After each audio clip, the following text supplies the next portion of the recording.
Hi, my name's David, and in this video I'm going to show you the detailed P&L report and its drill down features.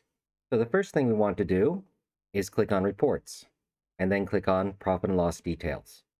Now up here, I can filter by different reporting periods. I can select the method of accounting, accrual or cash. And if I go down to the report, I just click on here. I can see all the transactions under this.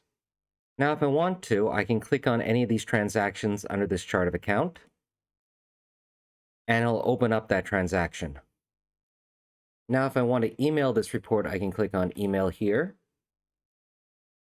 I can enter the email address here.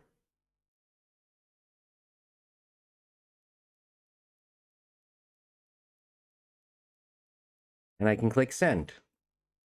I can also print out the report.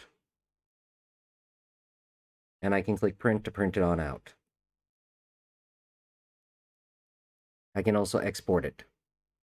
And that was a quick look at the Profit and Loss Detail report and its drill down features in Deskera Books.